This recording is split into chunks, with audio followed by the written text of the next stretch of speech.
Baik, bismillahirrahmanirrahim. Assalamualaikum warahmatullahi wabarakatuh. Waalaikumsalam warahmatullahi wabarakatuh.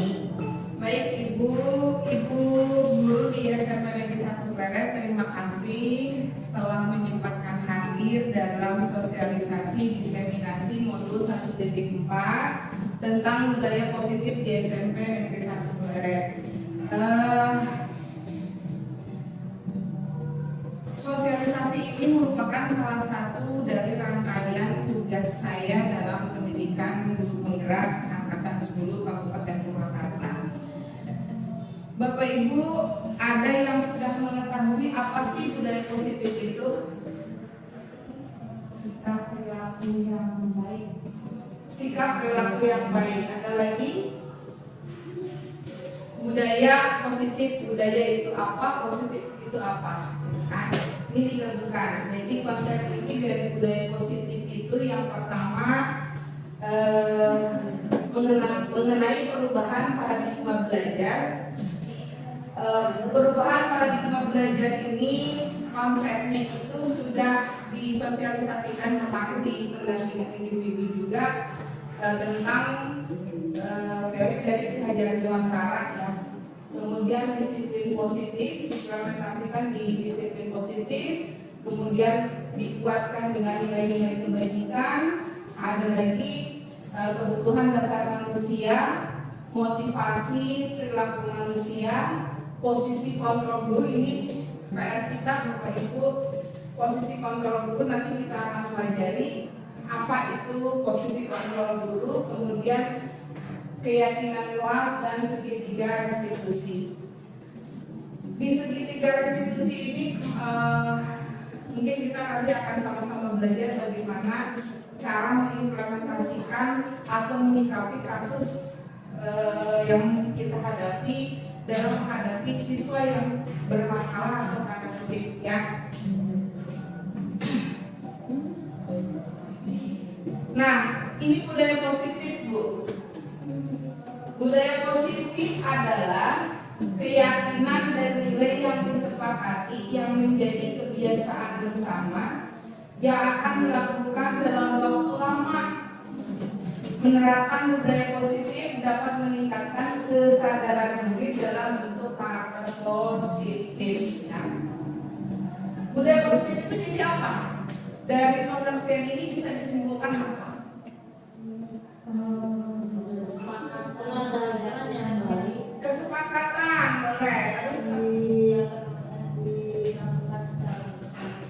siapa yang membuat kesepakatan? Siswa dengan guru. Sudah belum kita membuat kesepakatan?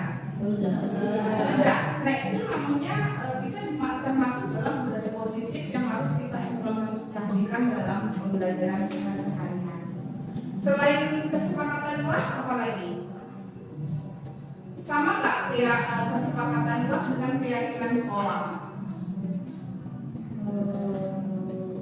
Hampir sama. Hanya keyakinan sekolah itu secara general, kalau kesepakatan kelas kan hanya dengan sudut tertentu saja, lebih spesifik gitu.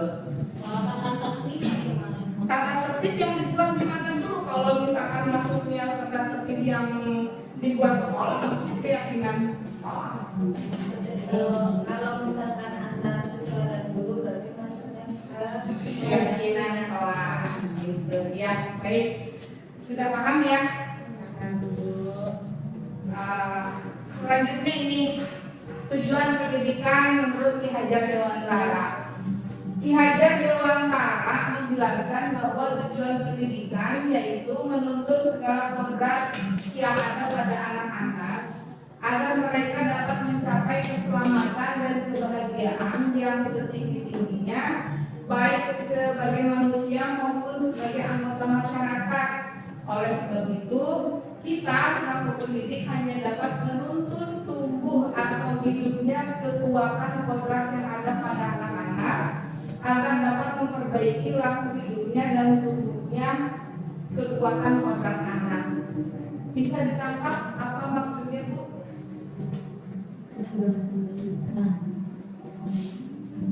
Jadi kalau menurut Hajar Dewantara itu kan pendidikan itu harus sesuai dengan kodrat alam dan kodrat zaman.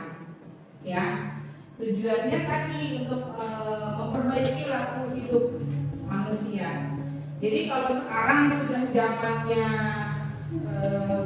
era teknologi yang semakin tinggi, ya ajarkan anak sesuai dengan zamannya. Zamannya sekarang jangan disamakan dengan pendidikan dulu ketika kita sebagai seorang pembelajar. Ya. Baik, selanjutnya ini perubahan paradigma. Untuk membangun budaya yang positif, sekolah perlu menyediakan lingkungan yang positif, aman dan nyaman agar murid-murid mampu berpikir, bertindak dan mencipta dengan merdeka, mandiri dan bertanggung jawab. Nah, perubahan paradigma ini, Bu, membangun budaya yang positif, maksudnya di sini tentu harus ada kerjasama antar semua stakeholder. Ya, sebetulnya di pendidikan guru penggerak ini idealnya harus masuk kepada semua guru. Idealnya, karena apa? Ternyata banyak hal yang memang harus kita pelajari. Ya, yang harus kita pelajari. Perubahan paradigma. Kalau selama ini kita misalkan hanya pengetahuan yang zaman dahulu tanpa ada upgrading pengetahuan bagaimana cara memperlakukan siswa, jadi akhirnya stagnan, tidak ada perubahan, bahkan mungkin cenderung merosot dari tahun ke tahun. Tahun kemarin kok anak-anak kayaknya lebih pintar, anak sekarang kok saya nggak nemuin anak yang pintar. Itu karena memang kita tidak mengupgrade skill dalam memperlakukan siswa. Ya. Nah, di sini Bu, perubahan paradigma stimulus respon versus teori kontrol. Siapa sesungguhnya yang memiliki kontrol? Siapa sesungguhnya yang memiliki kontrol? Di sini ada stimulus respon versus teori kontrol. Kalau disebut stimulus respon, kita mencoba mengubah agar berpandangan sama dengan kita, ya, orang agar sama berpandangan dengan kita. Kalau di teori kontrol itu kita berusaha memahami pandangan orang lain tentang dunia. Jadi ada perubahan, ya. Kalau dulu stimulus respon, Bu, bagaimana itu situasional? Nanti situasional, insidental tergantung pada keadaan yang realnya seperti apa. Di stimulus respon itu ada perilaku buruk dilihat sebagai satu kesalahan. Itu biasanya seperti itu kan identiknya. Kalau anak melakukan hal yang negatif pasti kesalahan, gitu kan? Kalau di teori kontrol itu semua perilaku memiliki tujuan. Jadi kita harus selalu menilai dari sisi positif, walaupun itu memang judgement-nya memang salah, kesalahan, penyimpangan. Tetapi kita harus sebagai posisi kontrol kita ke anak itu berarti dia ada punya tujuan. Kenapa? Dia punya alasan. Kita harus tahu itu. Kemudian ada lagi yang berikutnya, orang lain bisa mengontrol saya. Kalau di teori kontrol itu hanya Anda yang bisa mengontrol diri Anda, kita sendiri. Kita yang bisa mengukur sejauh mana kita menjadi guru sudah baik belum, ya sudah sesuai dengan kita menangani permasalahan sudah sesuai dengan aturan belum, gitu kan? Apakah memang ada suka atau tidak suka, kan tidak bisa. Saya kalau misalkan tidak suka dengan siswa itu, walaupun ada sisi positifnya dari pendidikan yang dilakukan, tapi jadinya salah, itu tidak bisa, ya. Nah, kemudian lagi pemaksaan ada pada soal bujukan gagal. Pemaksaan ada pada saat bujukan gagal. Maksudnya apa? Pemaksaan, kalau dipaksakan berarti bujukan tapi gagal karena dia terpaksa, gitu kan? Gagal membujuk maksudnya Kalau di teori kontrol, kolaborasi dan konsensus menciptakan pilihan-pilihan baru. Jadi kalau di teori kontrol ini cenderung selalu mengambil sisi positif dari setiap kejadian. Kemudian yang berikutnya, model berpikir menang atau kalah. Kalau di teori kontrol itu model berpikir menang dan menang. Karena sekali lagi teori kontrol ini selalu mengambil sisi positif, mengambil hal-hal positif. Ini hilangkan negatif-negatifnya. Baik, selanjutnya apa makna disiplin? Ada yang bisa menjawab disiplin itu apa sih? Menurut ibu-ibu semua? Mentaati peraturan. Berarti kalau siswa belum mentaati peraturan dia belum disiplin. Baik, dan selanjutnya ada lagi disiplin apa ya? Macam-macam disiplin kan banyak. Makna disiplin itu sendiri apa? Sesuai dengan peraturan selalu gitu kan, selalu disiplin waktu, disiplin apa? Ada berapa macam disiplin yang ibu tahu? Disiplin waktu sudah jelas yang kita ajarkan pada siswa supaya tidak datang terlambat. Kemudian ada disiplin berseragam, gitu kan, berpakaian. Ada lagi kenapa alasan kita siswa-siswa harus pakai baju seragam itu supaya kita mengajarkan disiplin waktu lagi masuk ke kelas, disiplin dalam bertutur kata dan yang lain sebagainya. Jadi intinya disiplin itu adalah mentaati segala peraturan, atau misalkan kita selalu dalam koridor yang benar, itu disiplin ya. Disiplin positif. Nah, kita masuk pada disiplin positif. Disiplin berasal dari kata disiplina yang artinya belajar. Nah, jadi tadi kalau makna disiplin waktu, ya berarti kita belajar dalam mentaati waktu. Disiplin bertutur kata baik, ya berarti kita sedang belajar bagaimana cara bertutur kata yang baik, berseragam dan yang lainnya. Intinya belajar. Yang harus kita garis bawahi adalah belajar. Disiplin mengacu pada disiplin diri yang memiliki tanggung jawab terhadap apa yang dilakukannya berdasarkan nilai-nilai yang diyakini. Terus kemudian disiplin positif juga merupakan salah satu cara penerapan disiplin yang bertujuan untuk menumbuhkan kesadaran serta memberdayakan peserta didik tanpa imbalan, penghargaan atau reward, ancaman atau hukuman. Di sekolah kita, Bu, apakah sudah 100% anak-anak melakukan disiplin positif? Belum. Sudah ketemu belum benang merahnya kenapa mereka belum melakukan disiplin positif? Masih ada ancaman, kurangnya kesadaran. Kurangnya kesadaran. Dari mana? Kalau kita lihat dari kurangnya kesadaran ini, kalau kita cari teori lingkar setannya, Bu, ketika anak melakukan kesalahan di titik ini, penyebabnya ada di belakang, mundur, dia melakukan ini, mundur lagi sampai ketemu lagi di titik yang sama, itu namanya teori lingkar setan. Itu sebetulnya kembali lagi pada pengasuhan orang tua yang dikolaborasikan dengan pengasuhan sekolah. Pengasuhan orang tua kan membentuk pribadi siswa itu sendiri. Ya, kan kalau anak-anak bukan berarti kita tidak mau disalahkan selaku guru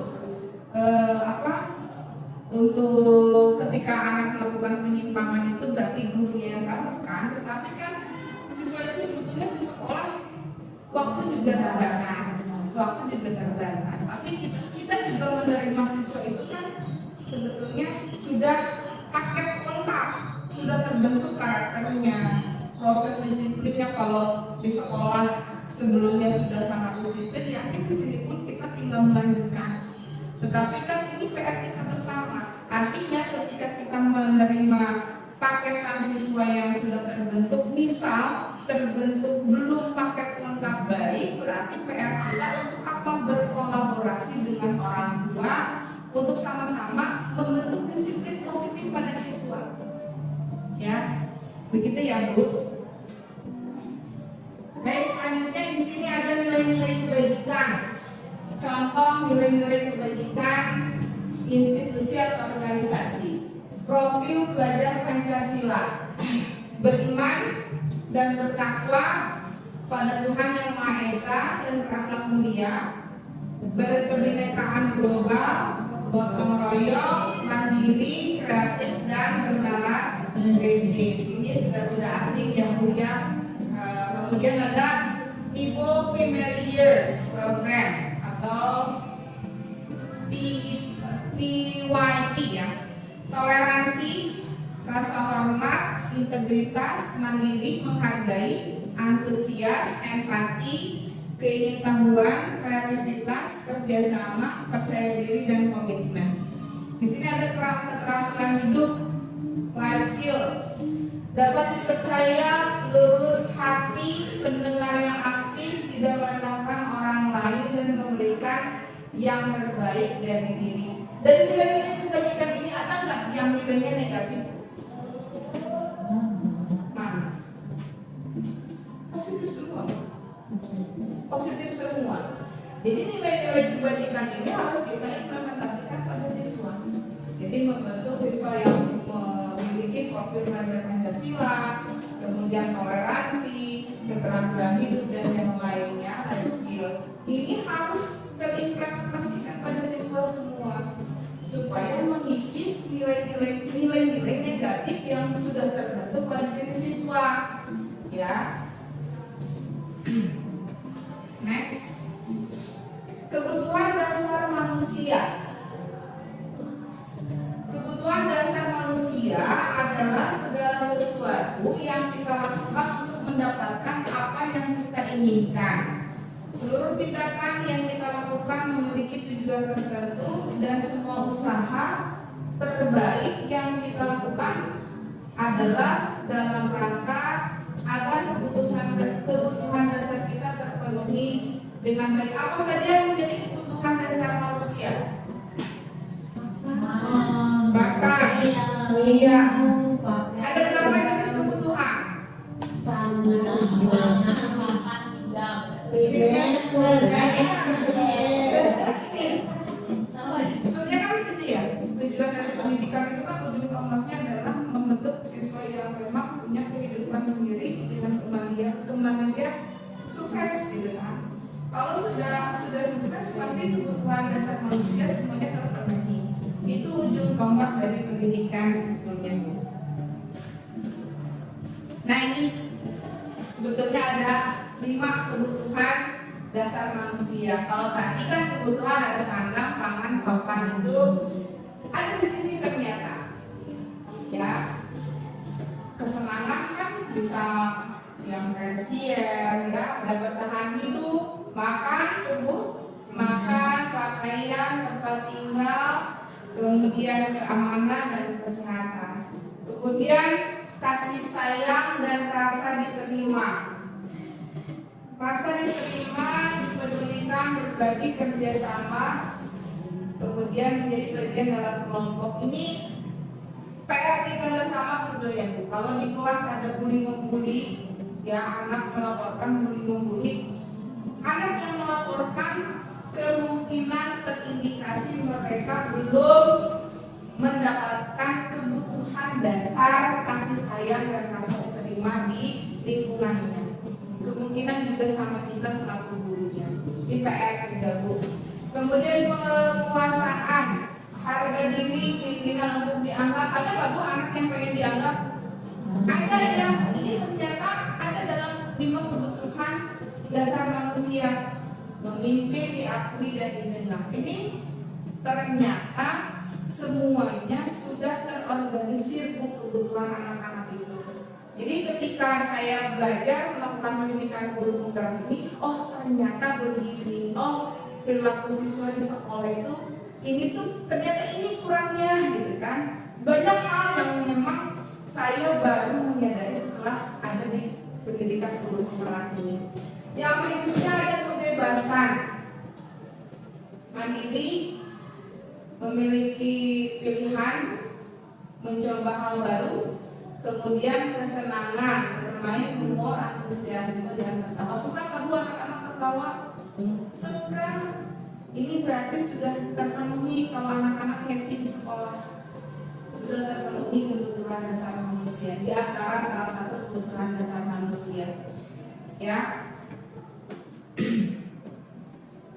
Nah, ini motivasi perilaku manusia. Ada motivasi ekstrinsik, itu terbagi dua, Bu. Yang pertama untuk menghindari ketidaknyamanan atau hukuman, ya. Yang berikutnya untuk mendapatkan imbalan atau penghargaan dari orang lain. Pernah nggak, Bu, kita memotivasi siswa tapi siswanya punya faktor lain ketika dia nurut ke kita? Pernah kan? Pasti selalu. Kalau tidak, kan kalau kita ada sistem poin, ya kan? Anak disuruh bawa bekal. Semangat bawa bekal untuk apa? Untuk nambah poin. Itu berarti untuk yang mana? Yang atas, yang bawah? Yang bawah kan? Untuk mendapat penghargaan. Nah, kalau menghindari, kalau anak-anak tiap hari Senin dicukur rapi, berarti untuk yang mana, Bu? Menghindari hukuman kan, supaya tidak dihukum. Berarti itu motivasi perilaku anak tersebut adalah untuk mendapatkan motivasi ekstrinsik, yaitu bisa menghindari hukuman atau mendapatkan tipe penghargaan. Ada lagi motivasi intrinsik, untuk menjadi orang yang mereka inginkan dan menghargai diri sendiri dengan nilai yang mereka percaya. Ini motivasi banyak mana, Bu? Intrinsik atau ekstrinsik? Ekstrinsik pasti ya. Nah, Bu bisa membedakan kan, Bu? Hukuman, konsekuensi, dan restitusi. Bisa nggak, Bu? Ada hukuman di sini tidak terencana atau tiba-tiba, murid tidak tahu apa yang terjadi atau tidak dilibatkan, bersifat satu arah, berupa hukuman fisik atau psikis. Sedangkan konsekuensi terencana, disepakati sesuai peraturan, murid tetap dibuat tidak nyaman, sikap guru selalu memonitor murid. Ada restitusi, Bu. Kita akan pelajari lebih lanjut ini. Ini restitusi, proses penciptaan kondisi bagi murid untuk memperbaiki kesalahan. Proses kolaboratif yang mengajarkan murid untuk mencari solusi sendiri. Ini yang harus kita lakukan dari ketiga ini, Bu. Dari ketiga hukuman, konsekuensi, dan restitusi, kita harus mengimplementasikan restitusi. Nanti akan kita pelajari segitiga restitusi. Untuk hukuman dan konsekuensi, jelas perbedaannya ya, Bu. Kalau anak nih,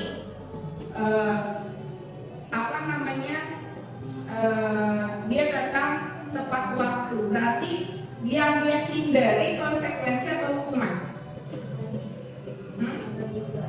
Konsekuensi atau hukuman?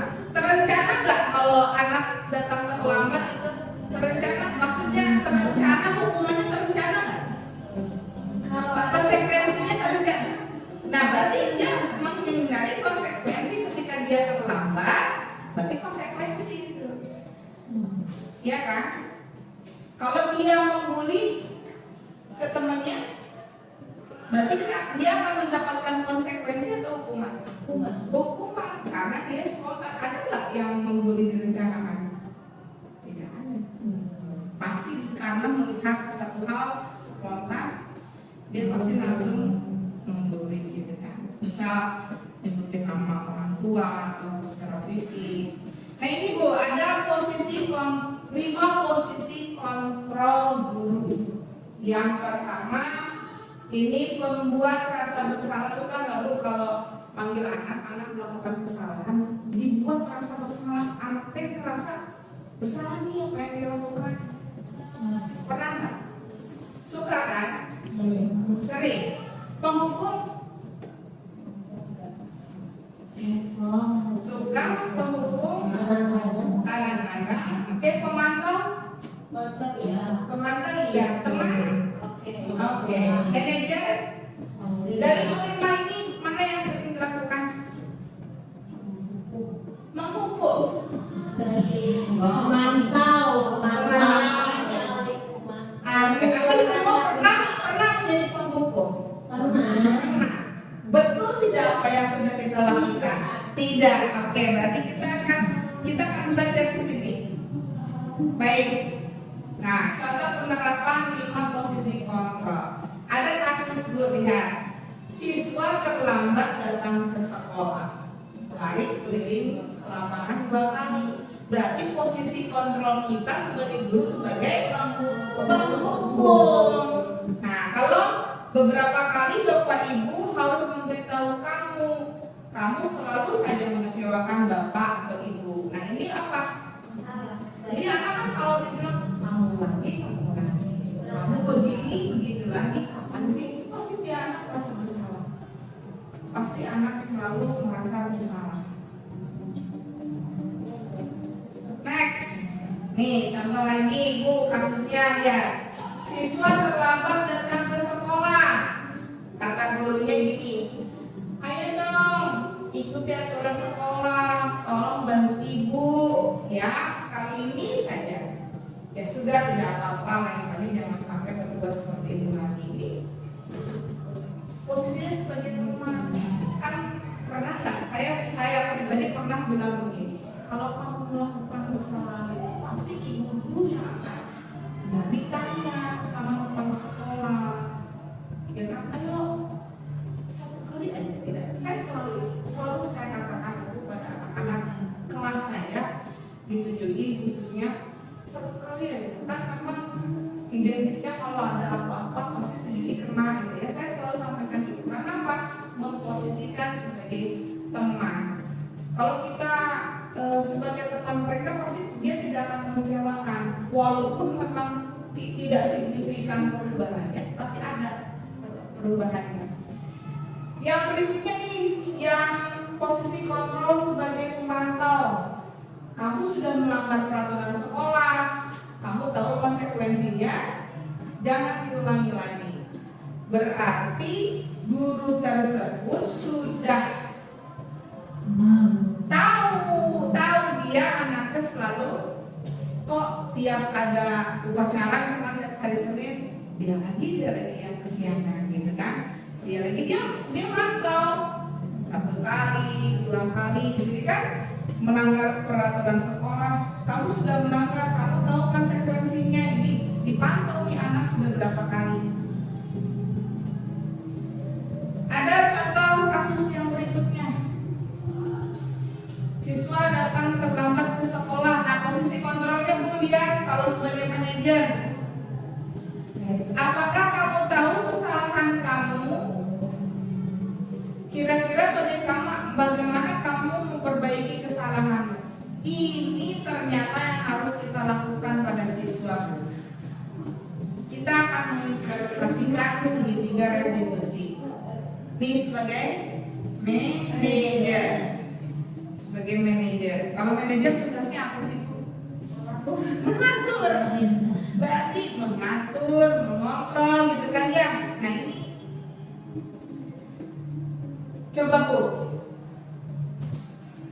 posisi kontrol yang mana sih kita? Saya kecewa sekali dengan kamu. Maksudnya mana Bu? Membuat rasa bersalah kah? Penghukum kah? Mana Bu? Membuat rasa bersalah. Teman, manajer atau yang mana coba? Saya kecewa. Mana Bu? Yang mana maksudnya? Teman? Kita lihat Bu.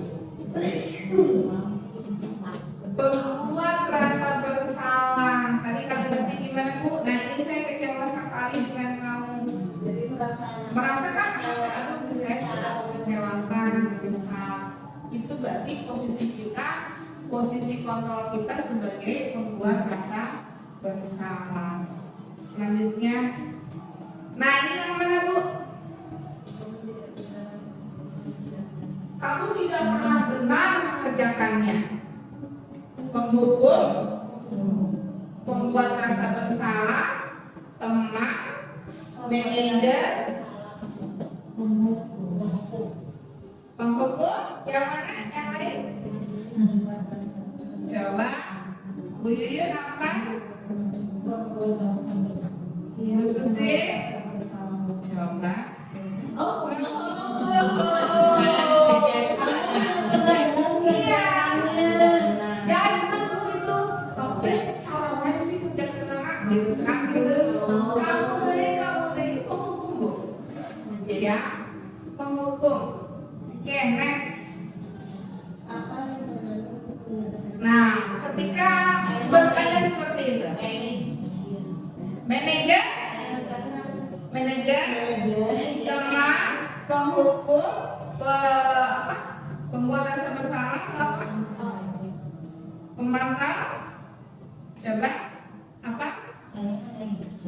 Kayaknya, sepertinya. Yuyun apa? Ini apa nih? Coba.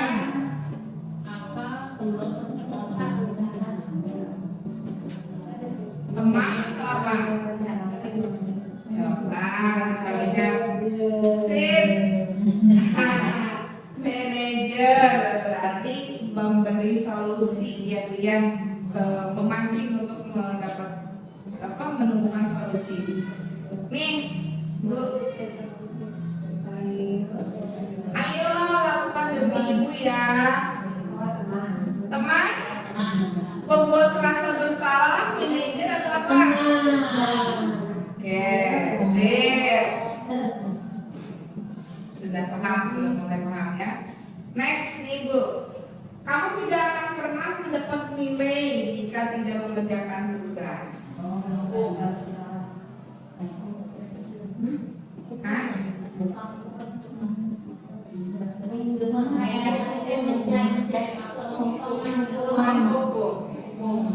Apa? Pemandang. Coba. Oke, sip.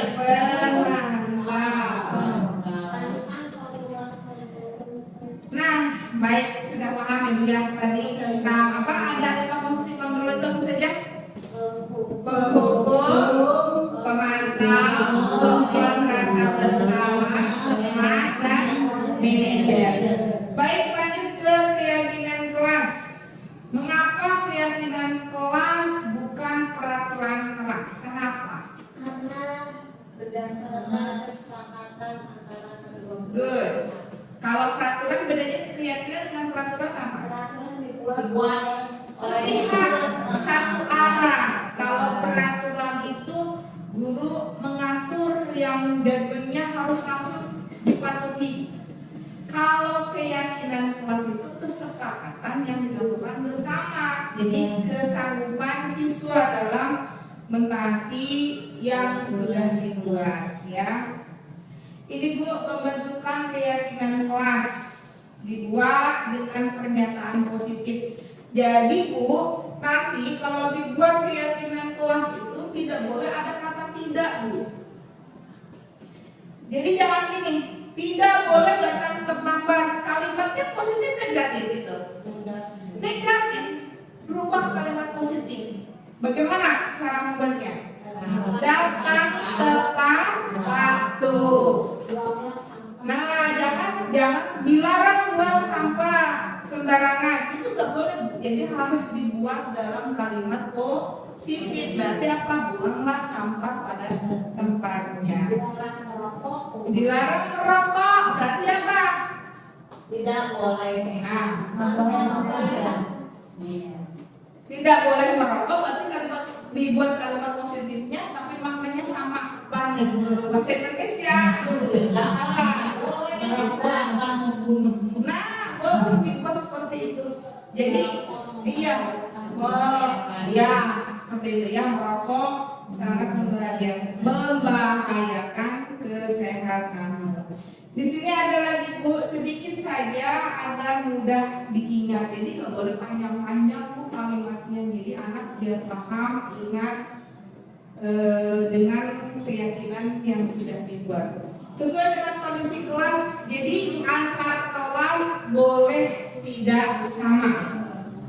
Jadi kalau antar mata pelajaran pun boleh tidak sama. Misal di kelas itu dengan pelajaran saya bahasa Inggris dengan Umi PKN, keyakinan kelasnya dibuat kesepakatan dengan saya seperti ini, misalkan 5 poin dengan Umi 7 poin, itu tidak masalah, ya, tidak masalah. Ya, mau nyampe 10 poin pun yang penting itu jangan keluar dari guru, tapi kesepakatan siswa yang membuat, ya. Nah, ini semua warga sekolah atau kelas dilibatkan dalam membuat keyakinan kelas, nggak boleh hanya kita yang mengeluarkan aturan tersebut, ya. Ini nih PR-nya. Ini sangat bermanfaat sekali. Bahkan mungkin kalau dengan BK ini sudah dipelajari mungkin ya, segitiga restitusi di BK. Ini ada 3 tahapan dalam segitiga restitusi. Itu yang pertama itu menstabilkan identitas, yang kedua validasi tindakan yang salah, yang ketiga menanyakan keyakinan kelas. Dalam segitiga restitusi itu suatu proses dialog yang dijalankan oleh guru akan dapat menghasilkan murid yang mandiri dan bertanggung jawab. Jadi kalau ada anak melakukan kesalahan itu jangan langsung di judgment, jangan ditanyakan dulu. Kalau saya kemarin dalam tugas yang sebelumnya itu gini, ada anak nyontek, ini sebagai contoh, ada anak nyontek itu saya panggil, saya tanya dulu, bagaimana kabar hari ini, gitu kan. Baik, kamu tahu nggak kenapa dipanggil ke sini? Dia jawab, iya Bu, tadi saya nyontek. Nah, yang kamu lakukan beneran atau salah? Dia jawab sendiri kan, sudah kita hanya mancing saja. Salah Bu. Nah, langsung kita stabilkan melakukan kesalahan itu boleh saja, karena itu hal yang manusiawi. Ibu pun pernah melakukan kesalahan, asalkan gitu kan kita selalu ingin berubah jadi lebih baik. Itu selalu ditanyakan seperti itu. Kemudian lagi ditanyakan alasannya. Kalau boleh tahu kenapa kamu melakukan itu, nanti kan dia akan bercerita alasannya apa. Tergantung mungkin kan kita sebagai seorang guru tahu ya anak yang memang berbohong atau tidak, itu akan terlihat yakin. Tetapi sekali lagi kalau misalkan sedang bertanya dengan anak atau kita sedang melaksanakan segitiga restitusi ini, tolong sebetulnya jangan ada campur tangan yang lain, guru yang lain. Jadi kita empat mata saja dengan anak supaya harga diri anak pun diangkat sama kita.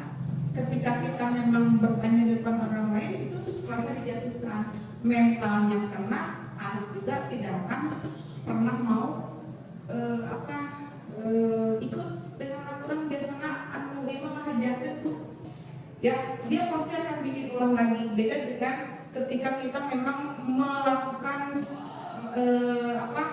semuanya dengan manusiawi, beda. Ini Bu, contoh menstabilkan identitas.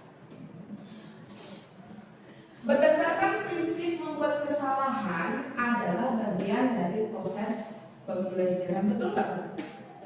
Anak melakukan kesalahan, proses pembelajaran tidak? Iya. Betul kan? Nah di sini, berbuat salah itu wajar. Nah di sini ada kalimat seperti itu Bu.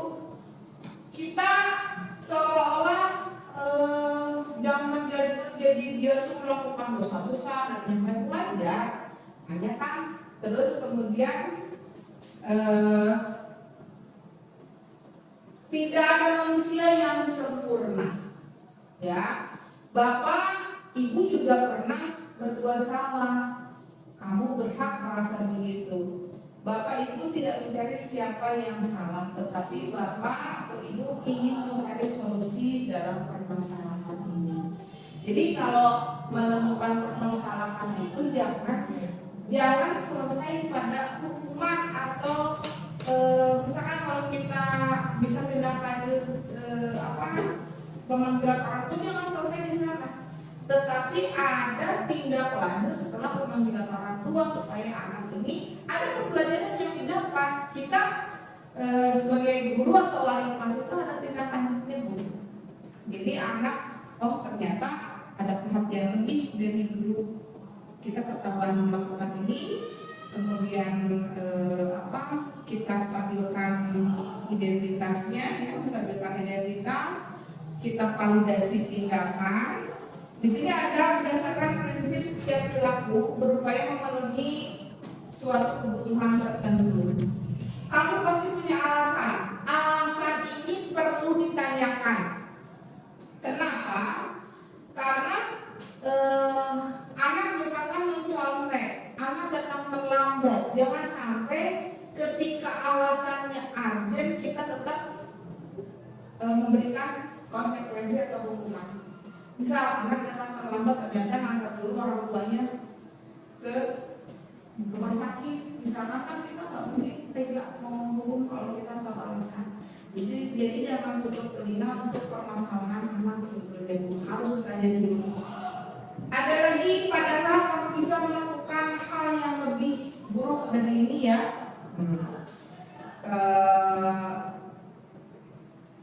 Di sini validasi tindakan ini ketika ada ucapan maksudnya lebih buruk, tetapi kita harus jadi lebih baik. Datang terlambat jam 7, padahal kamu bisa aja datang jam 8. Lebih buruk kan? Lebih kalau jam 8, tetapi kan harusnya besok tidak boleh terulang lagi. Ini validasi tindakan. Ya, kamu patut bangga karena telah memenuhi sesuatu yang penting buatmu. Kamu melakukannya karena mempertahankan sesuatu yang penting bagimu. Ini validasi tindakan semuanya. Kemudian menanyakan keyakinan. Berdasarkan prinsip teori kontrol bahwa pada dasarnya kita termotivasi secara intrinsik. Di akhir, Bu, kalau anak melakukan kesalahan ini langsung menanyakan keyakinan.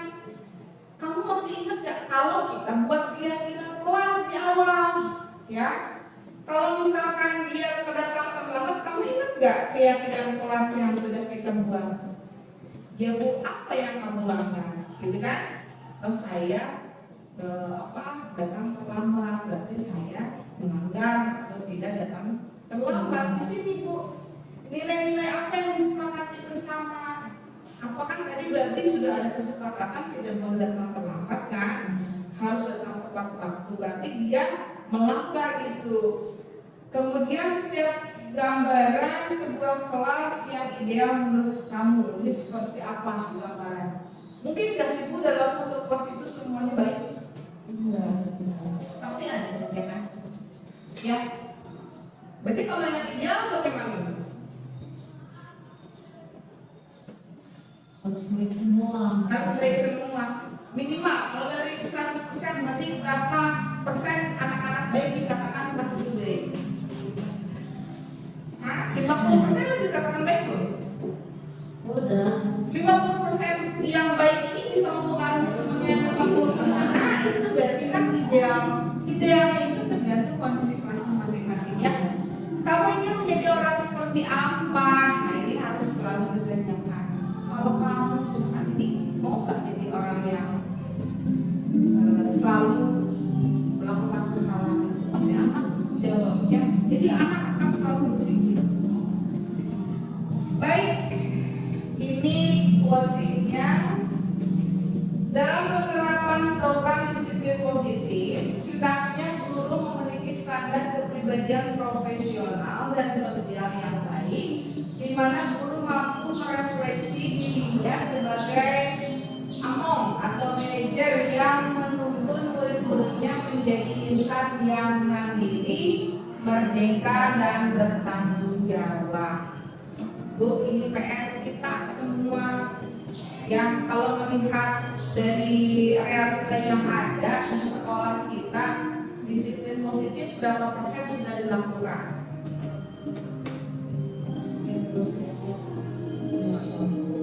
Apakah semua guru sudah membuat keyakinan kelas? Belum. Tapi harusnya idealnya sebetulnya semua guru membuat ya, semua guru. Apakah keyakinan kelas itu harus dibuat oleh wali kelas atau guru mata pelajaran? Iya. Kalau di sekolah, kalau SD mungkin wali kelas. Tapi kalau di SMP itu keyakinan kelas ada guru masing-masing yang mengajar. Guru bahasa Indonesia buat keyakinan kelasnya, guru PKN buat juga. Nanti mungkin akan poinnya berbeda. Kalau misalkan dengan PAI kan akan ada keyakinan kelas yang berbeda. Yang berbeda dengan bahasa Inggris gitu kan, akan berbeda. Baik, sampai sini ada yang mau Bapak Ibu tanyakan? Ini yang sulit kalau kelas kita kehilangan uang. Nah, itu Bu, Itu yang habis sampai saat ini. posisi apa?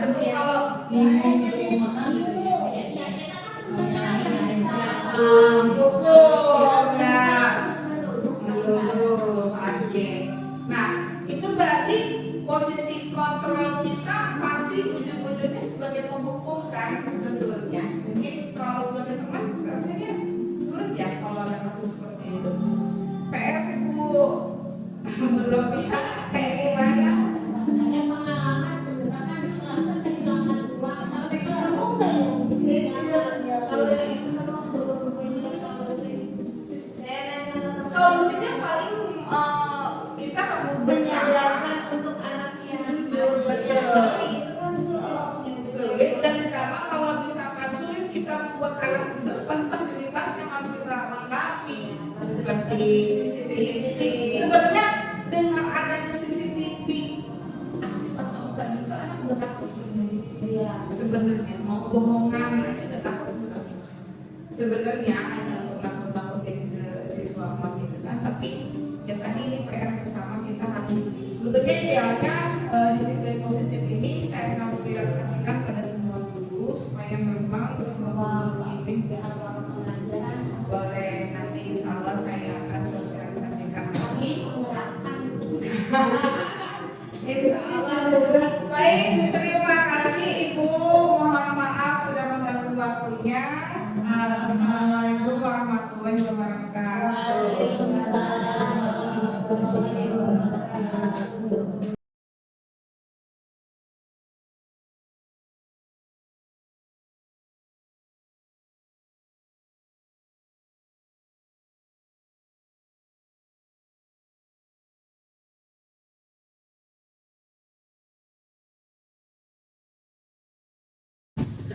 Assalamualaikum warahmatullahi wabarakatuh.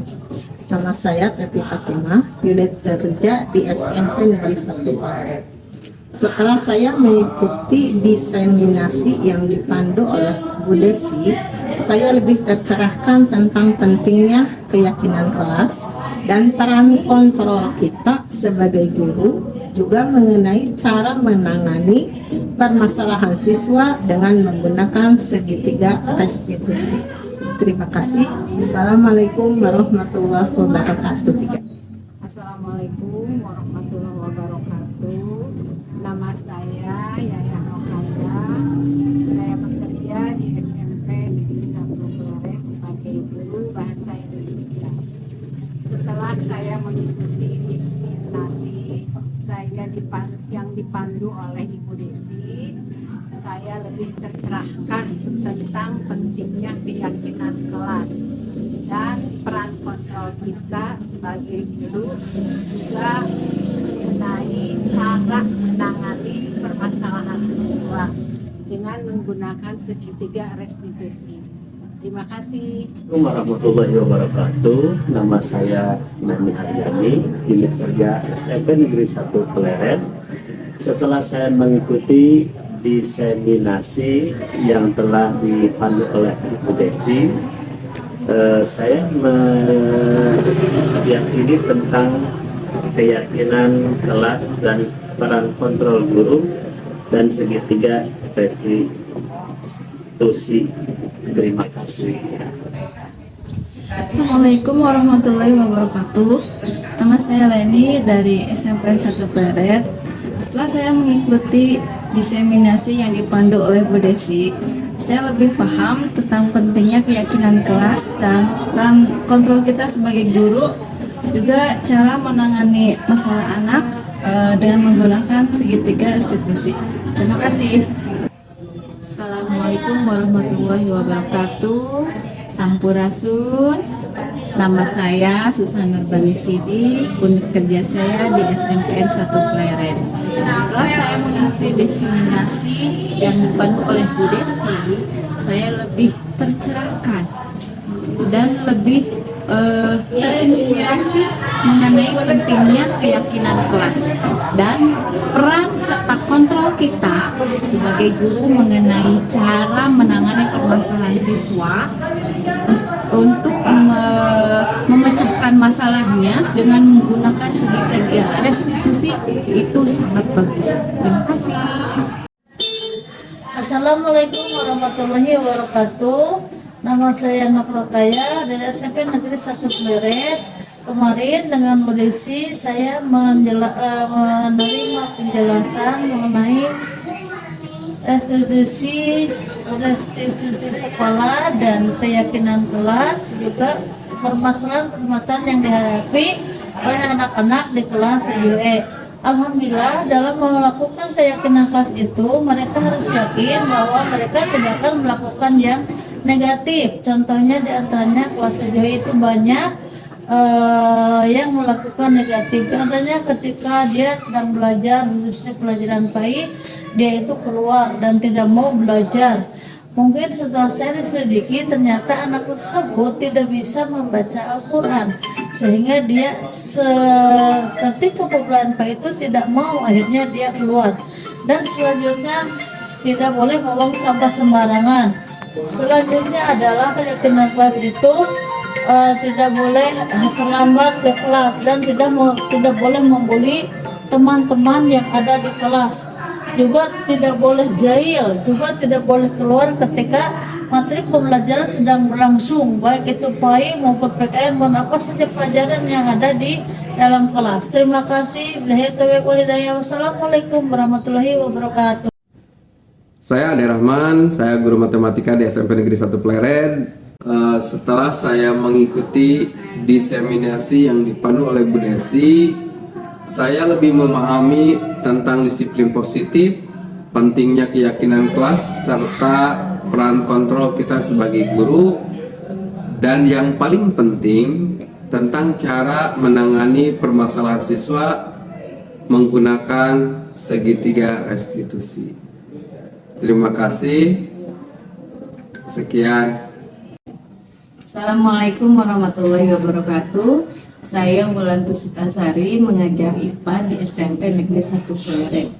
Setelah mengikuti diseminasi yang dipandu oleh Bu Desi, saya sekarang memahami apa itu disiplin positif.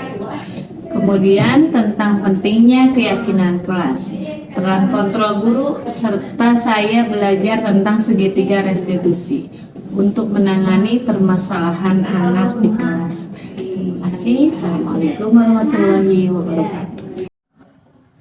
Nama saya Yuyun, unit kerja di SMP 1 Pleret. Saya mengajar bahasa Inggris kelas 9. Setelah saya mengikuti diseminasi yang dipandu oleh Ibu Desi, saya lebih memahami tentang disiplin positif, pentingnya keyakinan kelas, serta peran kontrol kita sebagai guru, dan yang paling penting tentang cara menangani permasalahan siswa menggunakan segitiga restitusi.